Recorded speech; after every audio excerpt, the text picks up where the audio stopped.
Senhor. Então, diz aí o verso 46. Então chegaram a Jericó. Quando Jesus e seus discípulos, juntamente com uma grande multidão, estavam saindo da cidade, o filho de Timeu, Bartimeu, que era cego, estava sentado à beira do caminho pedindo esmolas. Quando ouviu que era Jesus de Nazaré, começou a gritar: Jesus, filho de Davi, tem misericórdia de mim. Muitos o repreendiam para que ficasse quieto, mas ele gritava ainda mais: Filho de Davi, tem misericórdia de mim. Jesus parou e disse: Chamem-no. E chamaram o cego. Tenha ânimo, levante-se. Ele o está chamando. Lançando sua capa para o lado, de um salto pôs-se em pé e dirigiu-se a Jesus. O que você quer que eu lhe faça? Perguntou-lhe Jesus. O cego respondeu: Mestre, eu quero ver. Vá, disse Jesus. A sua fé o curou. Imediatamente ele recuperou a visão e seguiu Jesus pelo caminho. Que o Senhor aplique a sua palavra ao nosso coração. E nessa noite eu gostaria de falar sobre uma passagem que pode mudar vidas. E nesse contexto que nós acabamos de ler, nós podemos perceber justamente um relato da história, uma narrativa bíblica da história de Bartimeu, que todos conhecemos, que mudou vidas. Nesta passagem aqui, registrada no Evangelho de Marcos, o mesmo texto ele é repetido em 3 dos Evangelhos, Mateus, Marcos e Lucas. No Evangelho de Lucas, capítulo 18, nós vamos poder perceber, se fizéssemos essa leitura lá, adiante do texto, que após a cura de Bartimeu, Jesus também concede algo milagroso na vida de um outro homem chamado Zaqueu. E essa bênção da parte do Senhor estendeu-se não apenas físico, como emocional e principalmente espiritualmente nesta passagem de Jericó, pois Jesus cura Bartimeu, a qual aqui é dito ser filho de Timeu, e lá em Lucas ele registra ainda um outro episódio nessa cidade. A salvação de Zaqueu, bem como a sua casa, a sua família, alcança graça em Cristo Jesus. Por isso, esta noite eu estarei chamando assim essa mensagem de uma passagem que pode mudar vidas. Pois é exatamente isso que acontece quando o Senhor passa: transformação, mudança. E nós podemos e devemos crer que quando o Senhor passa, a sua passagem ela pode fazer grande diferença. Cabe àqueles que percebem e sentem essa passagem usufruir dela, aproveitar ela, pois nós sabemos que as oportunidades elas são únicas. E tem oportunidades que nós teremos agora que nós não vamos ter nunca mais, que aquela pode ser a única e última oportunidade. Quantas coisas você não já perdeu e que talvez você olha para trás e fica pensando: se eu tivesse feito, eu não teria me arrependido. Como eu me arrependo, Senhor. Se eu tivesse ido, as coisas seriam outra. Como eu me arrependo de não ter ido. Se eu tivesse feito assim, teria sido bem melhor para mim. Só que essa oportunidade foi perdida e resta apenas o lamento de uma recordação que poderia fazer uma grande diferença na sua vida, na sua história, na sua família, na sua casa. E essa passagem de Jesus em Jericó mudou vidas. E dentro desse texto nós aprenderemos algumas lições. Israel aguardava, queridos irmãos, a vinda do Messias. O Messias aguardado, o rei que governaria, que estabeleceria o seu reino, ou o reino de Israel. Só que eles esperavam algo na base da força, com um grande poderio militar que destronaria o império que governava na época, que era o Império Romano, e estabeleceria-se então ali o reinado a Israel novamente terreno, onde eles voltariam a ser a potência que eles eram, por exemplo, nas épocas, ou na época de Davi, de Salomão, seu filho. E no meio de tudo isso, o povo esperou por um longo período de tempo à espera desse rei até que ele chega. Porém, ele não chega como o povo esperava. Vem Jesus, de uma maneira simples, mas pregando com poder e autoridade do alto, curando os enfermos, trazendo a visão aos que não enxergavam, fazendo andar os que não andavam, tirando das trevas para a sua maravilhosa luz os que andavam em trevas. Porém, alguns ainda não esperavam aquele rei que fosse governar de forma militante, a destronar todos os impérios da época. E o que nós podemos perceber é que, no meio de tudo isso, havia aqueles que sofriam, aqueles que padeciam por suas necessidades e que precisavam de assistência, de serem sim atendidos. Talvez por isso a grande necessidade do povo de um rei que viesse sim estabelecer e trazer esse tipo de prosperidade terrena para o povo de Israel. Os cegos, por exemplo, as pessoas que eram gravemente incapacitadas, elas ficavam mendigando, por exemplo, para conseguirem os seus próprios sustentos. Naquela época não existia o INSS para custear ali o sustento daqueles que padeciam por tais necessidades. E normalmente, à beira das estradas movimentadas, encontravam-se pessoas desse tipo. E principalmente dessa passagem de Jesus, que era a época ali da celebração da Páscoa, então era uma peregrinação que deveria acontecer, e aqueles que não poderiam ir, eles ficavam à beira do caminho, olhando aqueles que caminhavam rumo a Jerusalém para a celebração da festa, talvez a mais importante do povo de Israel. E nesse contexto encontra-se então Bartimeu, a qual Marcos, em seu evangelho, dá nome ao seu pai, e um nome para identificar este homem que chamou a atenção pela forma como ele se dirigiu a Jesus diante da sua necessidade e por estar ele à margem da vida. E nós podemos aprender agora dentro dos próprios versículos algumas lições. E no verso 46 nos é dito aí que quando chegaram a Jericó, Jesus e seus discípulos, juntamente com uma grande multidão, estavam saindo da cidade. E o filho de Timeu, Bartimeu, que era cego, estava sentado à beira do caminho, pedindo esmolas. Interessante que em outro evangelho, nas outras narrativas dos evangelhos de Lucas e Mateus, um dos evangelhos vai dizer que Jesus estava, nesse evangelho nós vamos ver que Jesus estava então aqui, juntamente com a multidão, saindo da cidade. E outro vai dizer que ele estava entrando na cidade. E o que chama a atenção é que, provavelmente, a Jericó aqui referida era a saída da velha Jericó, que havia sido destruída lá no período de Josué, quando ele derruba as muralhas de Jericó e amaldiçoa aquele lugar, dizendo que o que tentasse ou ousasse a reerguer aquela cidade sofreria a maldição e a punição. E então um rei, uma nova pessoa reconstrói a cidade. E provavelmente essa saída do texto de Marcos era das ruínas de Jericó, que já ficava próximo à nova Jericó.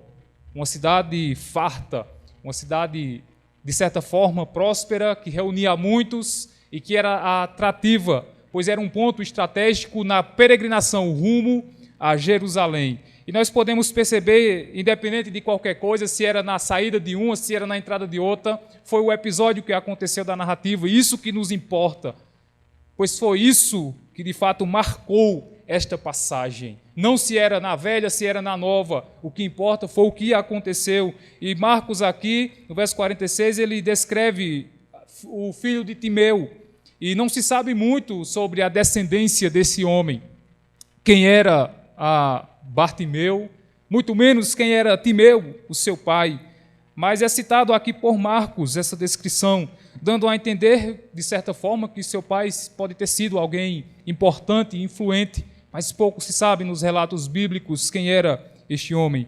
E no contexto aqui, nós podemos perceber de Jericó que a cidade ela era sim estratégica, um ponto de fronteira, e era o lugar onde os peregrinos rumo a Jerusalém paravam para abastecerem, para comerem e para seguirem então viagem até Jerusalém. E naquela mesma semana da passagem de Jesus em Jericó, ele seria preso mais à frente, julgado, condenado, pregado numa cruz e ressurreto subiria aos céus.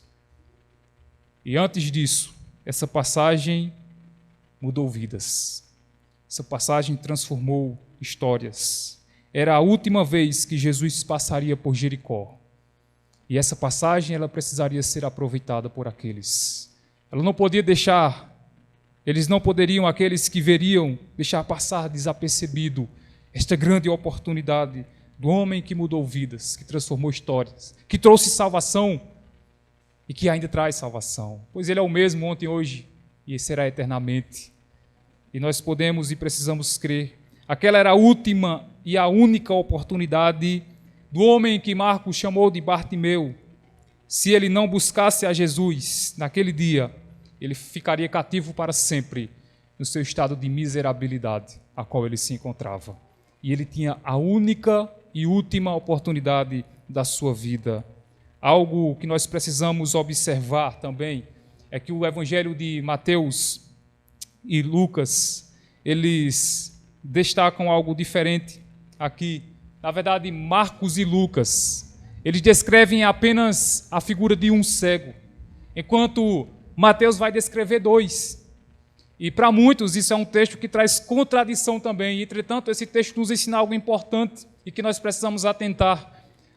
O fato de Marcos e Lucas não terem registrado aqui o episódio de dois, nos ensina que eles não estavam atentando e muito menos dizendo que era apenas um.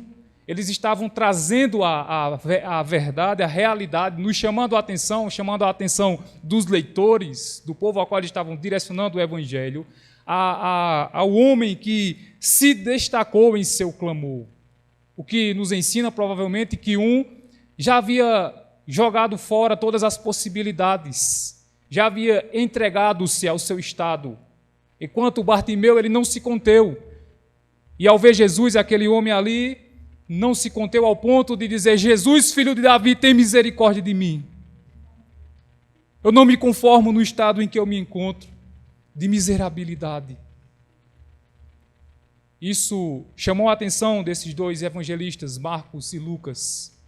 Não que fosse apenas um para eles também, mas eles descrevem aqueles e o seu clamor, que a sua fé chamou a atenção, atraiu a atenção deles também, por entender de quem estava passando, por compreender a grandeza e a tal importância daquele momento. Bartimeu clama de uma forma tremenda. E isso, queridos, nos ensina também algo precioso. Como falei, há momentos que serão únicos, há oportunidades que nunca mais se terão novamente, e nós precisaremos aproveitá-la. E eis a razão aqui pela qual esse homem grita. E o verbo grego para esse gritar é traz o mesmo entendimento da nossa língua. É um verbo que nós, na nossa língua, chamamos do pretérito imperfeito, no sentido de ininterrupção. Ele gritava de uma forma ininterrupta, mostrando ali que, de fato, ele estava convicto a quem ele estava se dirigindo e a quem ele estava clamando. E ele não poderia perder aquela oportunidade. Era tudo ou nada.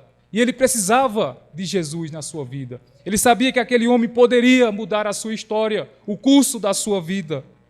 E a oportunidade de ter Jesus, de ter com Jesus, de tocá-lo, de ser tocado, de ser curado físico, emocional e principalmente espiritualmente, a oportunidade de alcançar a salvação da sua alma, não poderia deixar passar desapercebido.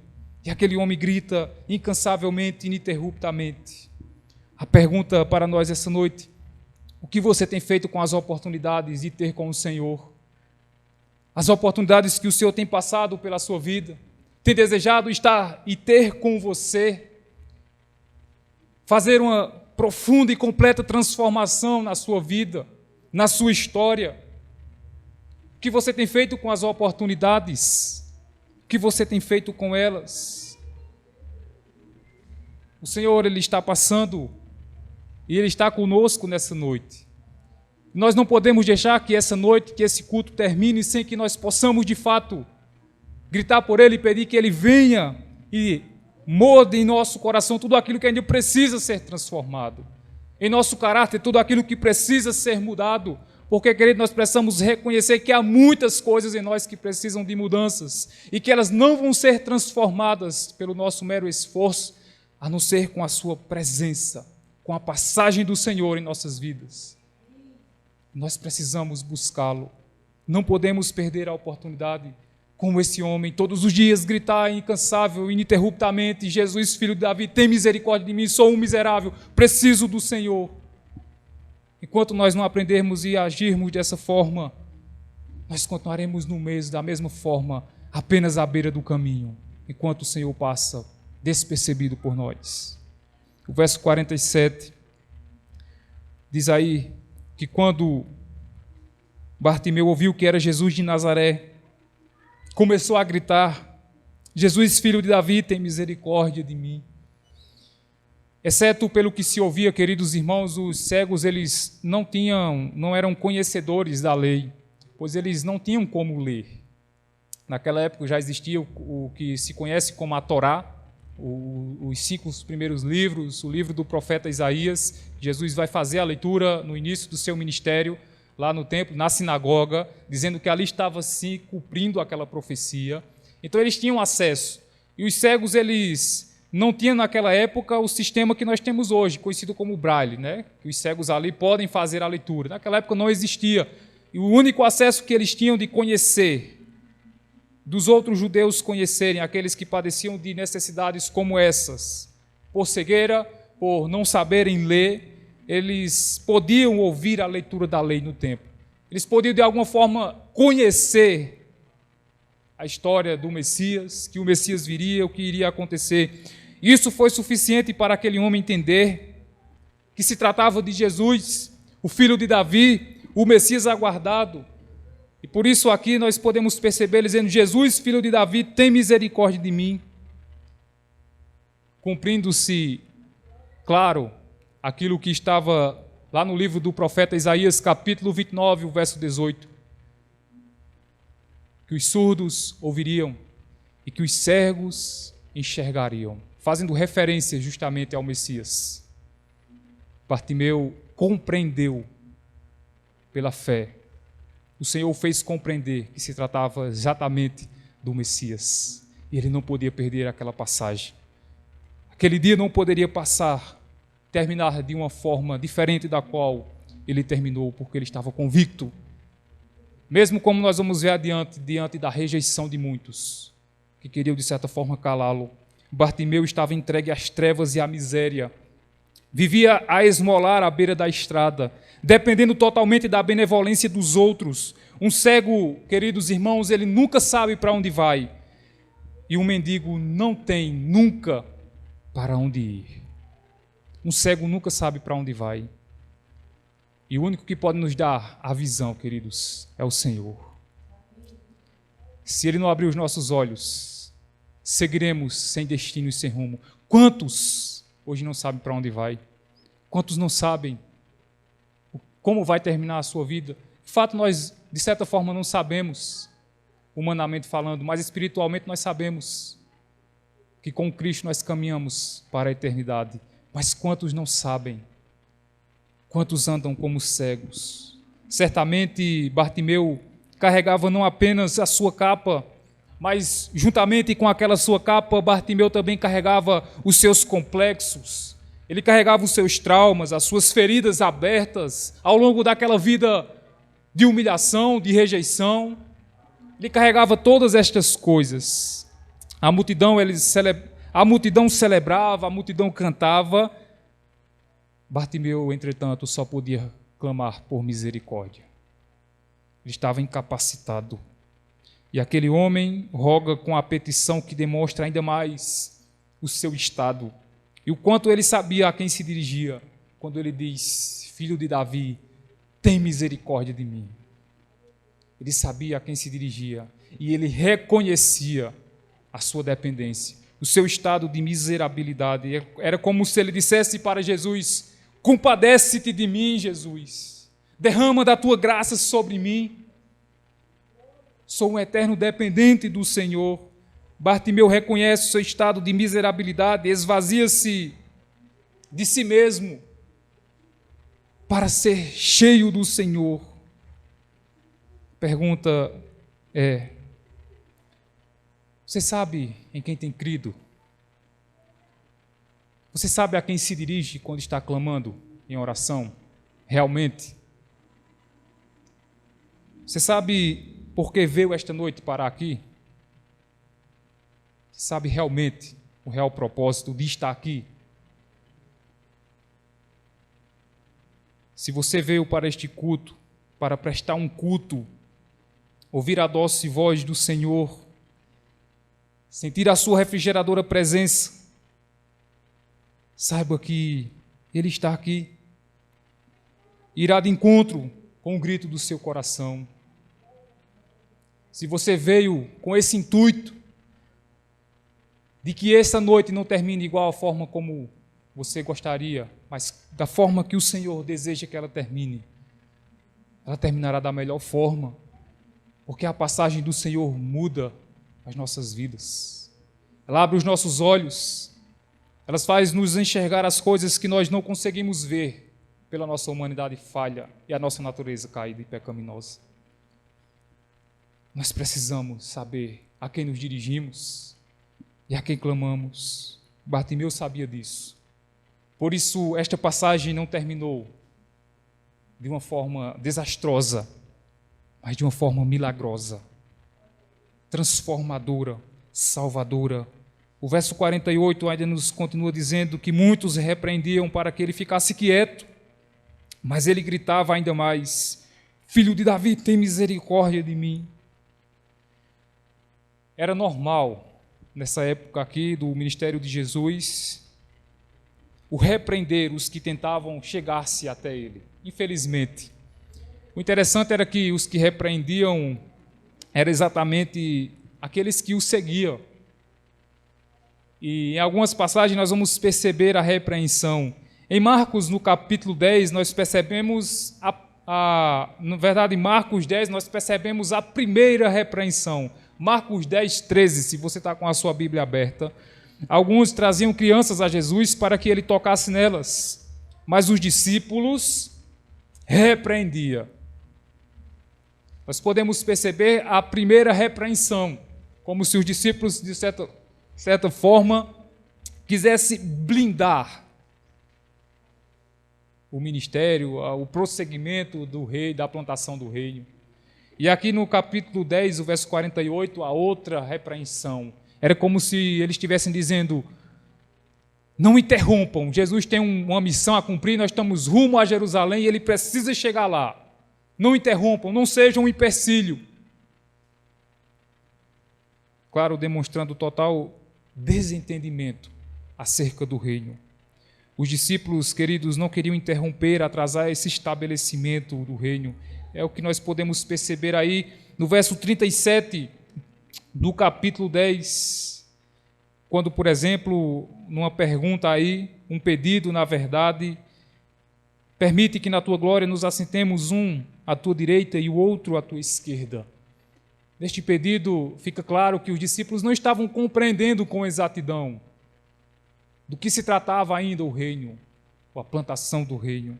E Jesus, por sua vez, queridos, não aceitava tal postura dos seus seguidores, dos discípulos. E o que nós podemos perceber é que no versículo 14 do capítulo 10, quando eles repreenderam do versículo 13 as crianças, Jesus no verso 14 diz, quando viu aquilo, ficou indignado e disse: deixem vir a mim as crianças e não as impeçam, pois o reino de Deus pertence aos que são semelhantes a elas. Era como se Jesus estivesse dizendo: vocês não estão compreendendo como funciona o reino. Vocês não estão compreendendo ainda. O reino é exatamente aos que são parecidos com essas crianças, que têm a pureza dos seus corações. E no verso aí 49, nós podemos perceber, quando Jesus manda chamar Bartimeu, mostrando novamente aos discípulos que eles ainda não estavam compreendendo como funcionava o reino. Porém, o dar atenção ao mendigo é o tipo de ação, queridos, postura que caracterizava o reino de Jesus. E Jesus fazia aquilo para que eles compreendessem como deveria funcionar o reino. um reino de amor, de olhar para o outro e se compadecer com a sua dor, com o seu sofrimento, com aquilo que ele está padecendo, coisa que dificilmente nós temos percebido nos nossos dias. Quantos gritam desesperadamente, como Zaqueu, e nós ignoramos tal grito, e nós desprezamos o grito do coração de um desesperado. Nós precisamos entender com Jesus e aprender que o reino do céu é baseado no amor, no se compadecer. Sempre houve, queridos, e sempre haverá aqueles que opõem-se, que não buscam enxergar ou se compadecer daqueles que sofrem, que sentem. E nós precisamos ter cuidado para não sermos nós esses insensíveis de coração. Precisamos ter esse cuidado e ter o cuidado ainda de, se formos nós os incompreendidos, mesmo assim como Bartimeu, não venhamos parar de clamar: Jesus, filho de Davi, tem misericórdia de mim. E o Senhor ouvirá o clamor do nosso coração. E a passagem dele em nossas vidas mudará muita coisa. Mudará a nossa vida por completo. O verso 49 diz ainda o seguinte, que Jesus, após os discípulos terem repreendido aquela atitude esquisita daquele homem que clamava e que provavelmente gerava um certo escândalo, porque eu não sei se já aconteceu com você, de você ir na rua e alguém ficar gritando por você que nem um louco, né? Você fica logo assim com vergonha, se você for uma pessoa tímida, né? Pra que isso, pelo amor de Deus? Esse gritadeiro todo. Eu acho que os discípulos ficaram achando esquisito. O que é que esse homem enlouqueceu? Dizia: cala a boca, rapaz. Deixa de ser presepento. Tem necessidade de estar gritando desse jeito, provocando escândalo, zoado, barulho, parecendo um louco, um desesperado. E de fato aquele homem estava desesperado porque só ele sabia todas as coisas que ele passava e enfrentava. De coisas que só nós vamos saber. Só nós saberemos o nosso próprio desespero. Nós e o Senhor. Não estaremos só. Não à toa, Jesus sabia tanto do que se tratava aquele grito, que no verso 49 ele para e diz: chame aquele homem. Chamem-o. Chamem-o. E o interessante é que aqueles que o repreendiam talvez ficaram sem entender, mas tinham que obedecer às ordens do mestre. E chamaram o cego e disseram: tenha ânimo. É como se eles dissessem ali para Bartimeu: tem bom ânimo, anime-se, o mestre quer ter com você. Jesus quer falar com você. Essa deve ser, queridos, a nossa palavra para aqueles que encontram-se perdidos, para aqueles que encontram-se distantes do Senhor. Tenha ânimo, anime-se, o Senhor deseja ter com você, o Senhor deseja ter na sua vida. Nós precisamos dizer isso para aqueles que encontram-se afastados e distantes, mas precisamos também dizer para nós mesmos. Quantas vezes nós nos encontramos sem ânimo?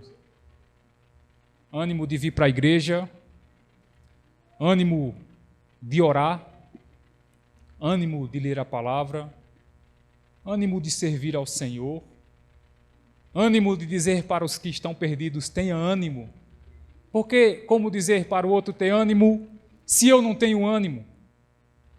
Seria uma hipocrisia. E dificilmente aqueles que não vivem conseguem dizer para o outro viver o que nem ele mesmo vive. Não tem como. Não tem como jamais. Raramente isso vai acontecer. Nós precisamos sim dizer para nós mesmos: ter ânimo, olhar para o Senhor e ter ânimo. Mas como se animar muitas vezes no estado em que nós, e dadas das vezes, nos encontramos? com todas as lutas que nós enfrentamos em casa, na saúde, às vezes com falta de emprego, às vezes com a tristeza que vem sobre a nossa vida, sobre o nosso coração, que nós não sabemos nem explicar porque estamos tristes, medo de muitas coisas, medo do amanhã, medo de uma série de coisas, medo do futuro, como vai ser. Queridos, nós precisamos entender que o Senhor é o dono do tempo e que Ele vai estar lá no futuro. Quando nós chegarmos lá, Ele já vai estar lá. E nós precisamos confiar no Senhor. Por isso, a passagem do Senhor, ela tem que ser aproveitada para irmos com Ele caminho afora, na certeza de que lá na frente o Senhor estará conosco. Quando chegar mais à frente, quando o futuro for presente, o novo futuro, nós vamos ter a certeza, o Senhor esteve comigo nesse presente que era futuro, e vai estar lá no futuro, porque Ele é o Senhor. Nós precisamos confiar nele. E mesmo nos dias em que estivermos mais desanimados, dizer para a nossa alma cansada e abatida: tenha ânimo, a minha alma, o Senhor está conosco. Nós precisamos nos animar quando estivermos sobrecarregados com as lutas, com as batalhas diárias, fazer o que o próprio Jesus disse em Mateus capítulo 11, verso 28 e 29, venham a mim vocês que estão cansados e sobrecarregados, eu lhes darei descanso.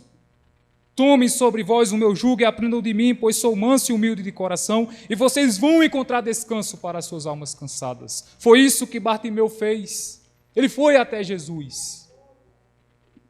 Ele aproveitou aquela passagem, o Senhor está passando, então eu vou até Ele e vou seguir com Ele.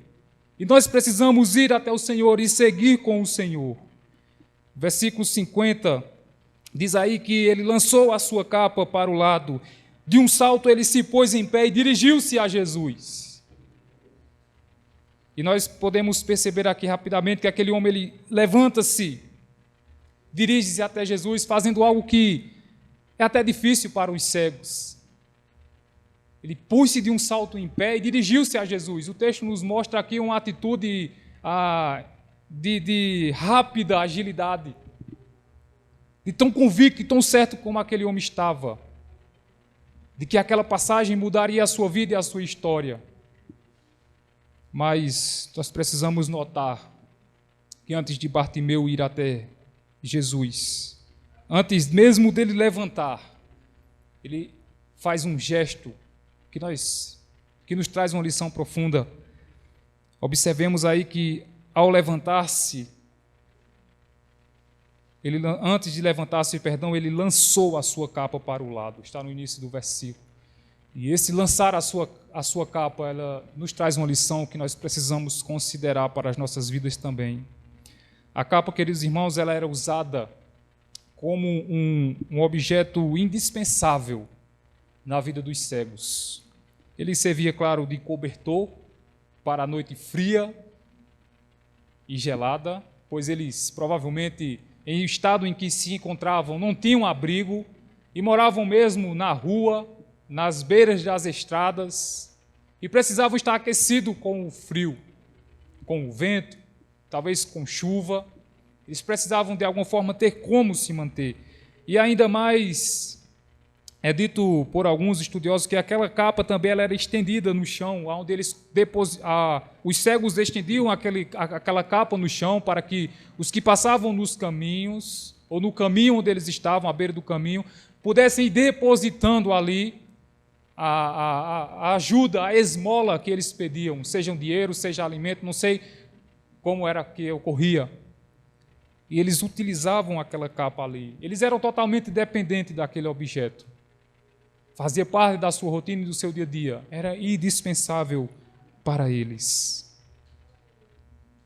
Mas esse lançar nos ensina algo. O ato de abandonar a capa, queridos, nos ensina a renúncia, a dependência de qualquer coisa e a confiança em coisas que não sejam no Senhor. Quando aquele homem joga a sua capa, é como se ele dissesse: nunca mais eu vou precisar disso. Hoje eu encontrei aquele que mudará a minha vida, me fazendo ser totalmente independente desse objeto, e eu o seguirei por toda a minha vida. Aquilo era onde ele estendia ali, era onde ele conseguia o seu sustento, era algo indispensável. E ele abandonou para ter com Jesus, porque ele sabia que nunca mais ele iria precisar daquilo. Nós precisaremos, queridos, entender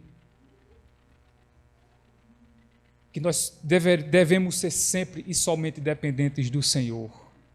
Quantas vezes o Senhor é o nosso último meio a ser procurado. Nós procuramos por todos, por tudo. Quando os meios que nós achamos que seriam os mais viáveis não dão certo, nós vamos para o Senhor. Isso não mostra que somos dependentes. Bartimeu não contou conversa na primeira oportunidade que ele teve. Ele abandonou todo tipo de dependência em coisas e depositou dependência no Senhor.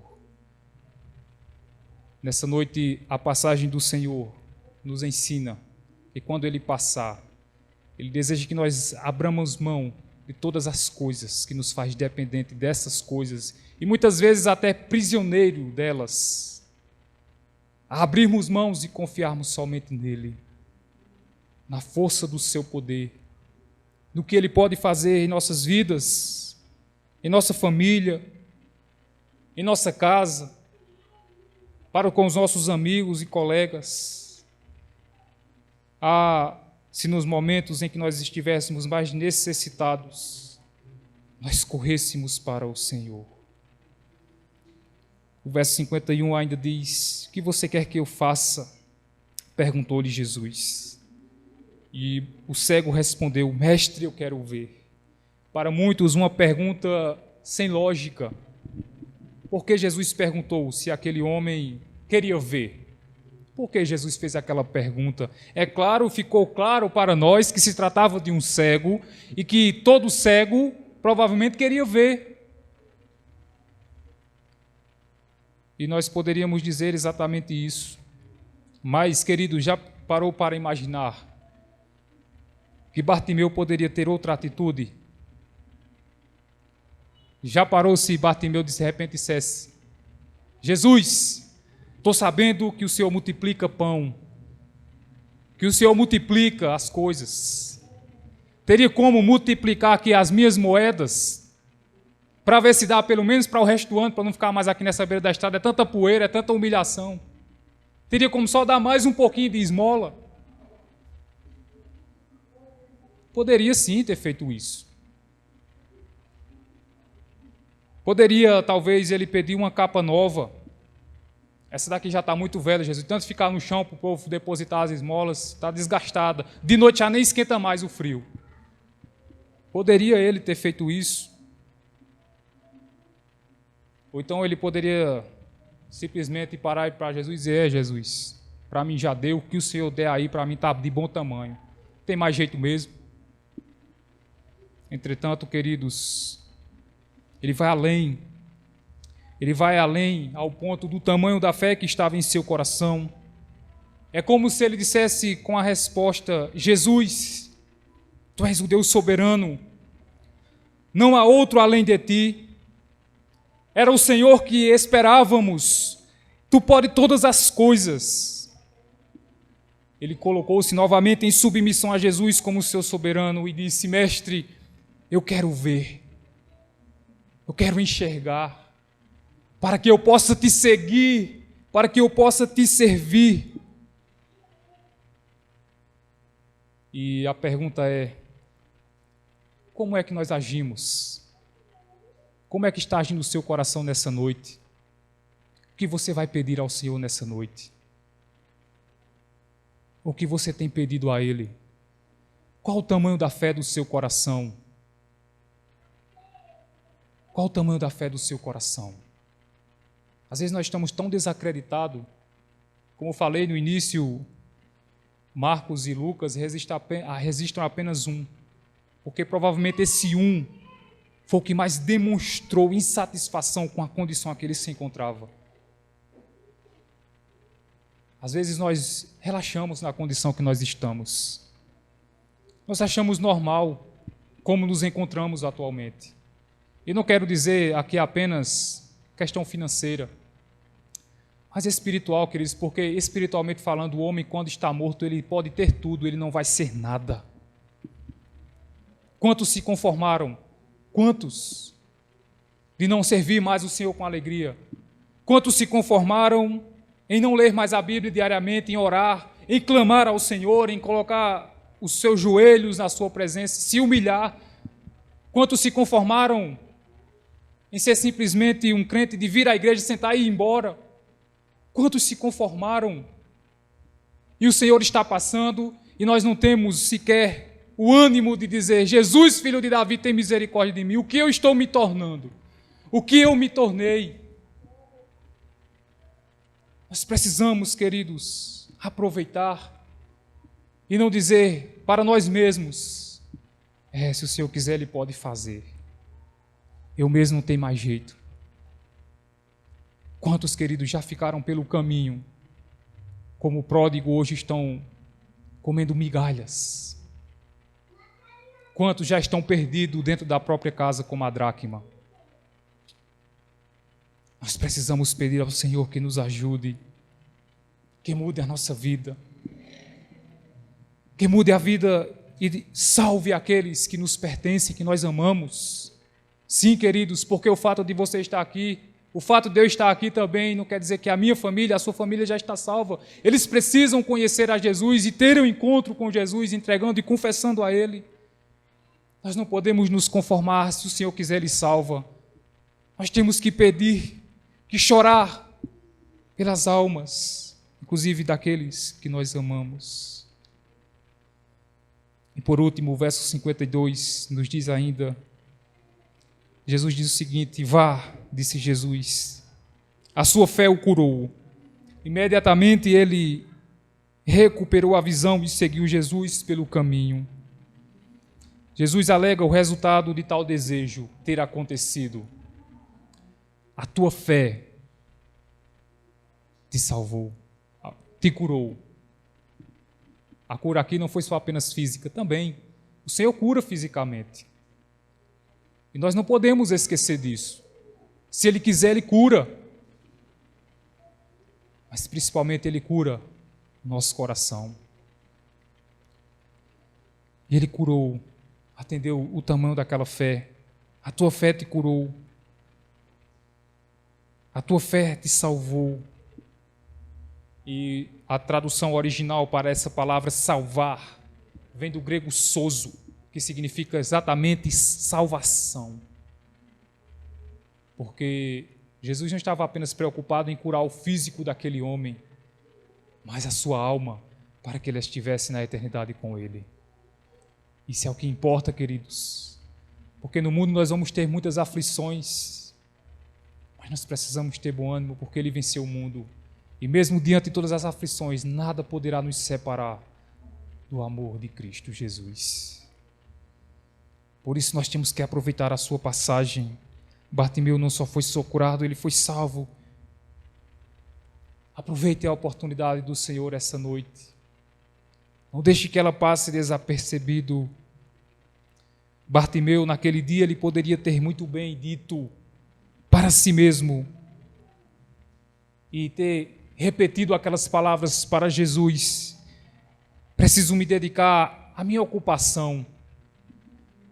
Ora, a sua ocupação, afinal, era o seu próprio trabalho, era o seu ganha-pão, era mendigar. E embora Jesus Cristo estivesse passando por ali, ele poderia muito bem alegar: não tenho tempo para prestar atenção nesse profeta, seja ele quem for. Falam muito bem dele, a sua pregação deve ser muito boa, mas eu só tenho de me concentrar em mendigar, senão, quando eu chegar em casa, haverá bem poucas moedas em meu prato de esmola.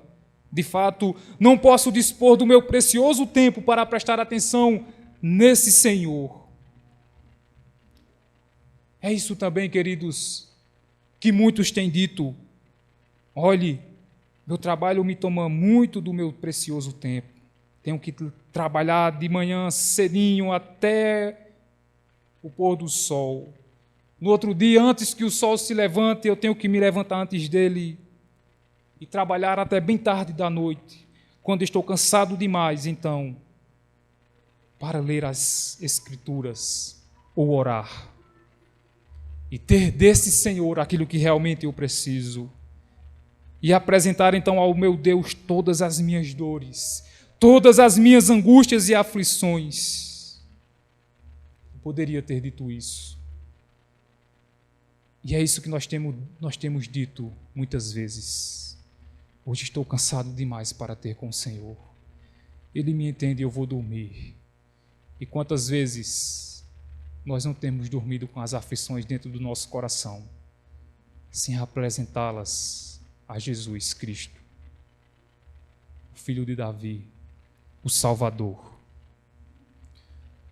Nós não podemos perder a oportunidade. E muitas vezes a nossa preocupação é com a dependência das coisas que nós julgamos ser mais importantes do que a real presença do Senhor em nossas vidas. Se aquele homem não tivesse aberto mão do seu próprio ganha-pão, não estou dizendo que você deve abandonar o seu emprego, não. Mas nós não podemos ser mais dependentes do nosso emprego do que do Senhor. Nós não podemos ser mais dependentes de outras coisas do que do Senhor.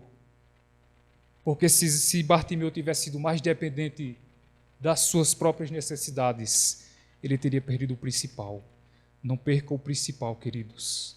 Não perca. Aproveite a passagem do Senhor, porque essa oportunidade pode ser única e última.